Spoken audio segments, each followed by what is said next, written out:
Hope you've had a lovely day.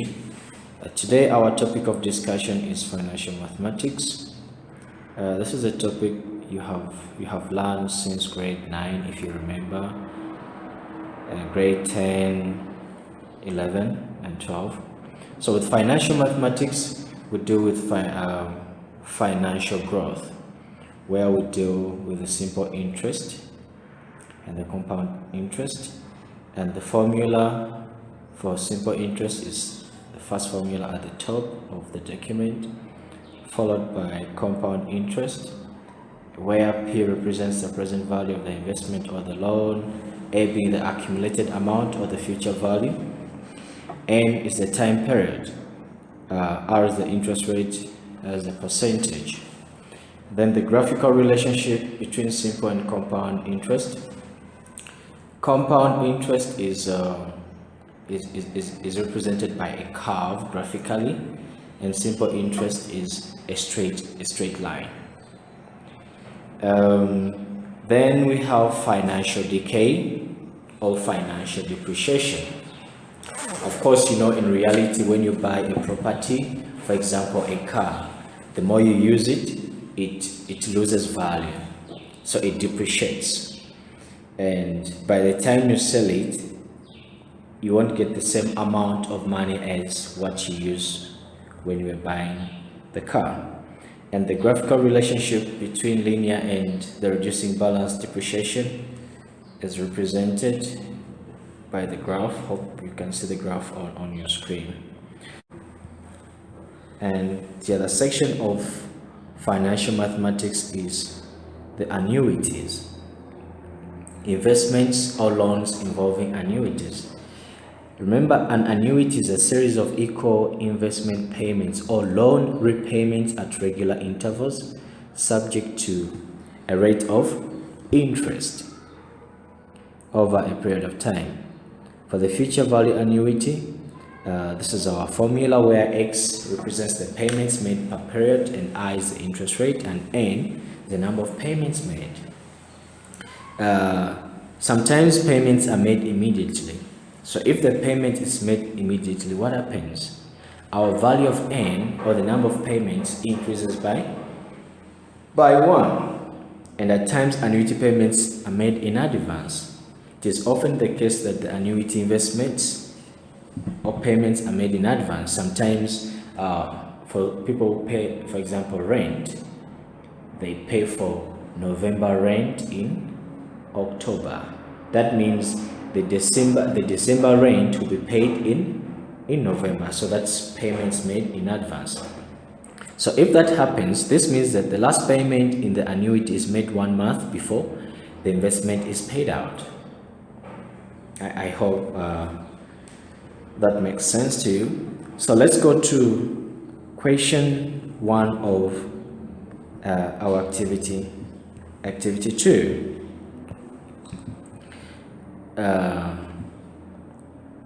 Sorry about that. I think it's not displaying properly. Yeah, now this is much better here. Selby decided today that he will save 15,000 rands per quarter over the next 4 years.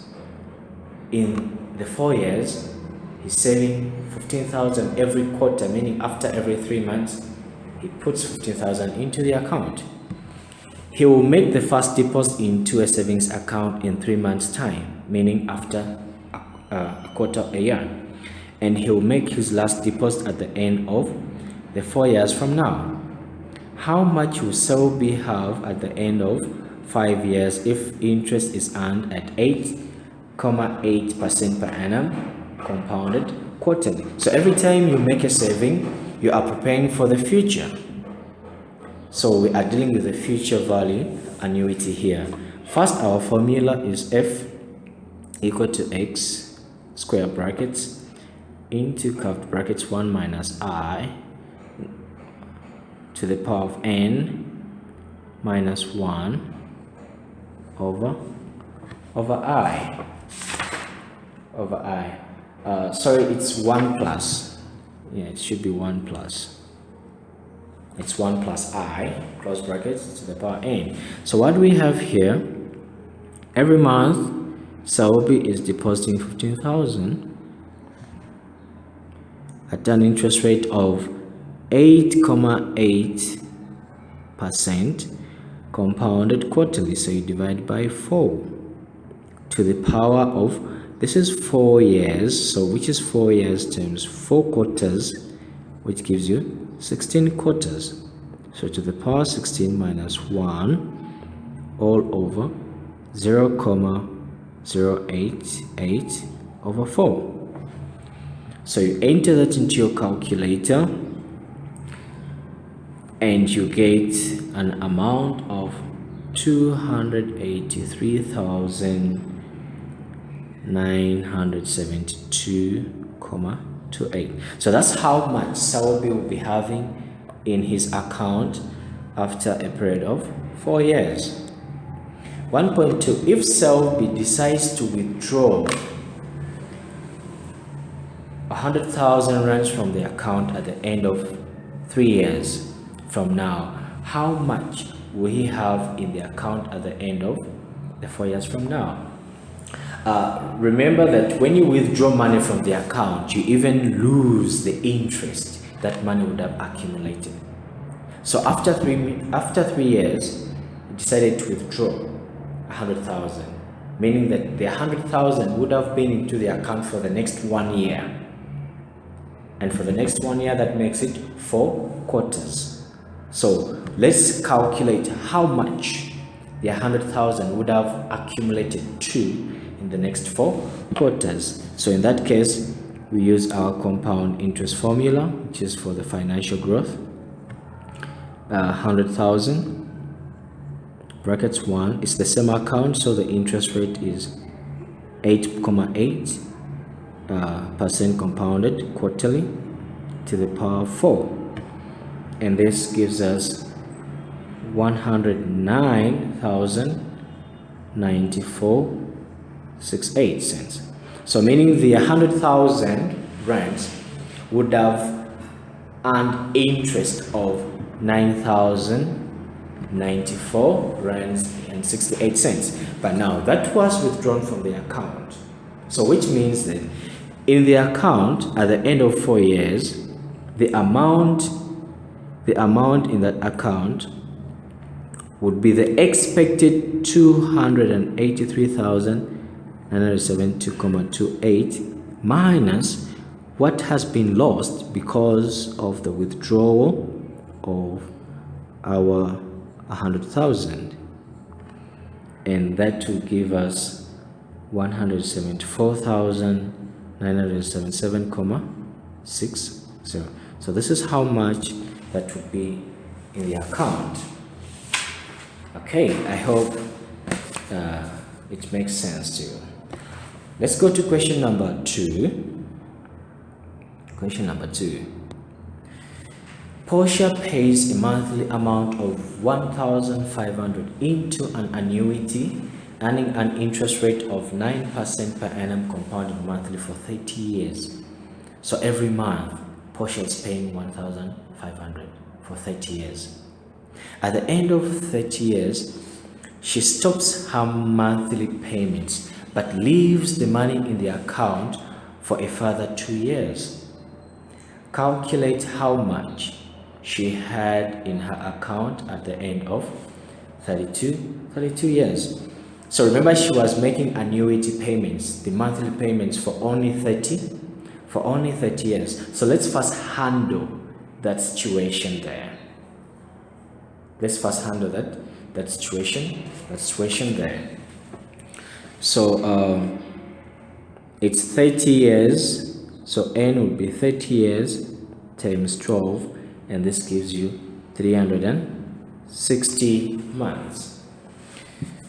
Our F formula equals x square brackets curved brackets 1 plus I to the power n minus 1 over I.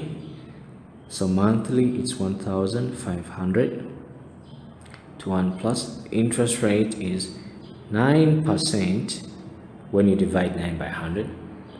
over 12 because it's compounded monthly to the power of 360 months minus 1 all over 0.09 over 12.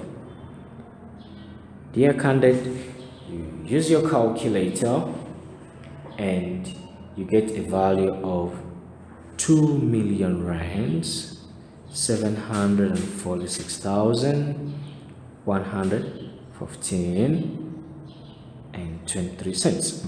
So this is the amount in the account for the 30 years. Then what happens is that she decides to leave the money into the account for the next 2 years. So for the 2 years, she's not making any monthly deposits, meaning that the 2,746,115.23 is just growing, earning its compound interest. So that's why we have to use the compound interest formula. Our P, the original amount at the end of 30 years, is the 2,746,115.23 brackets 1 plus, it's the same account, so the interest is the same, 0.09 divided by 12 to the power. So how many months are in 2 years?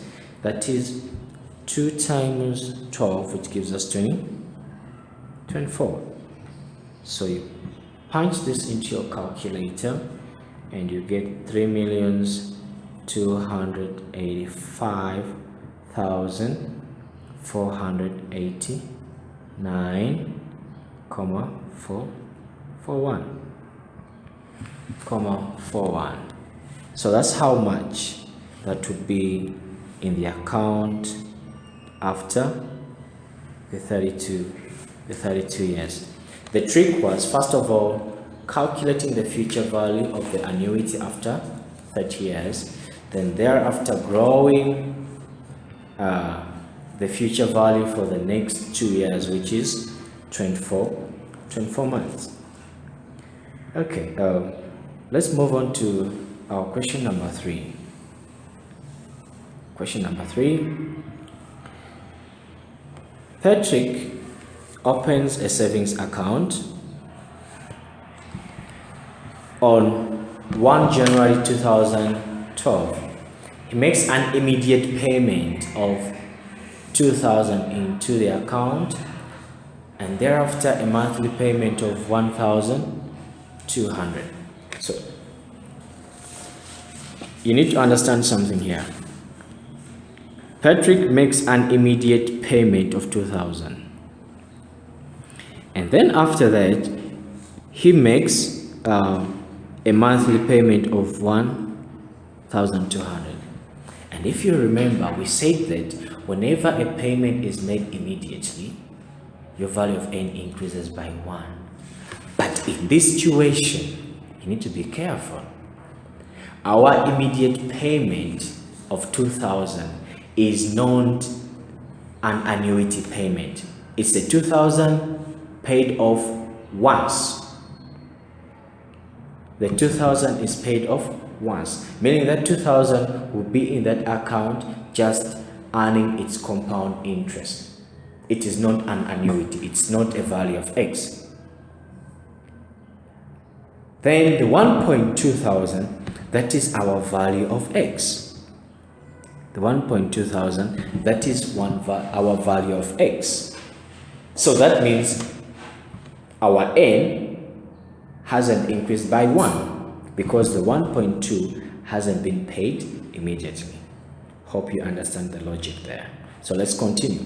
The last payment is made on 31st December 2013.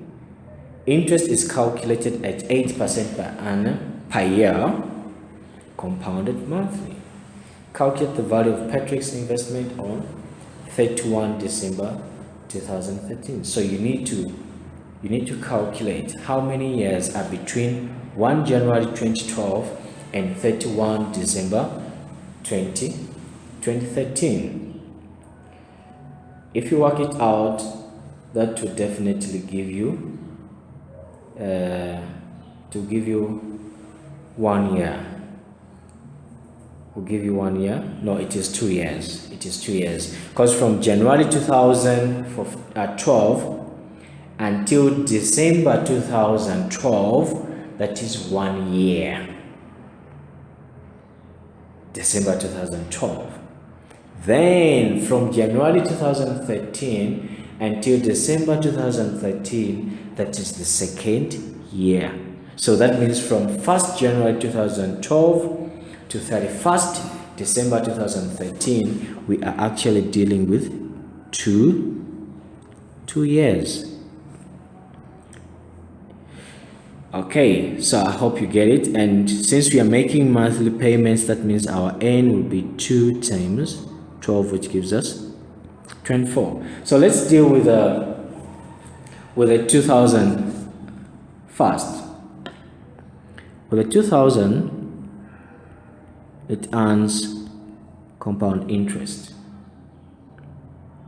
Then the 1.2, it will be earning our future value amount using the future value annuity formula.